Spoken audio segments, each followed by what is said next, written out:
I was just coming off an injury my 9th grade year, so it was kind of like the biggest summer for recruiting. We all have dream schools when we're looking to be recruited, and I wasn't getting the bigger name schools, so it was almost discouraging, but then Stony Brook came around.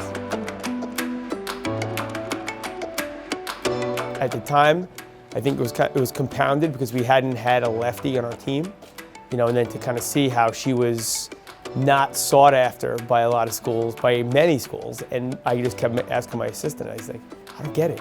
This kid is a special talent, she just doesn't know it yet.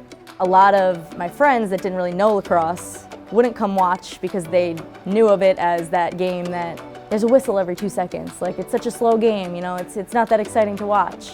Now to know that those same people think of it as the most exciting sporting event that they get to go to, it's pretty cool to be able to see those rules have that kind of an effect on non-lacrosse fans that make people lacrosse fans. That's ultimately what's going to move us forward as a sport. So I like to get creative with it. I like to push people that I'm coaching, that I'm playing with, to go outside their comfort zone, because what takes you to the next step to getting better is going outside your comfort zone. Putting those kind of things like behind the backs and shovels and just kind of throwing your hands all over the place and seeing how you can control your stick.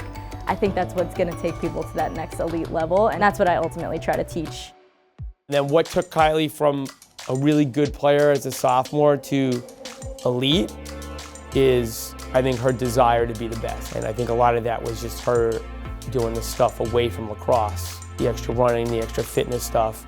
That's a question I ask all my kids. Are you in the best shape of your life? If the answer is no, there's room for improvement. So I think she came in the best shape of her life.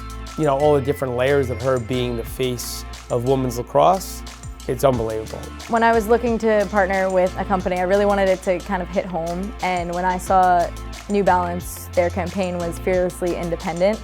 That really resonates with my style of play on the field, just being creative and everything like that. And when the men's warp came out, I always thought, wow, that's pretty cool. I wonder if they're gonna make a women's version of that. Now it's pretty incredible to be a part of the campaign of getting it out there. And I think what's cool about the warp, my first game ever, it was snowing. I scored my first goal. My stick was illegal. From then on, I was the person to pull on my strings as tight as they would go. I would pretty much be playing with a tennis racket.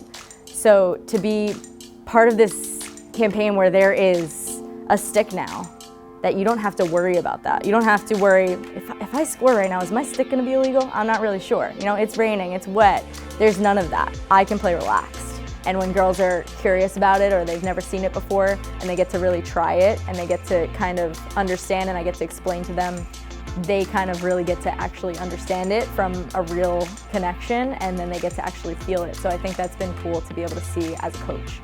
What Brine is doing with the warp is just pushing towards making sure that every girl, young, old, whoever it is very comfortable with what they're playing with, because ultimately without our stick, it's not lacrosse, So we need that weapon of choice, per se, to make us the most confident player and the most confident person that we can be.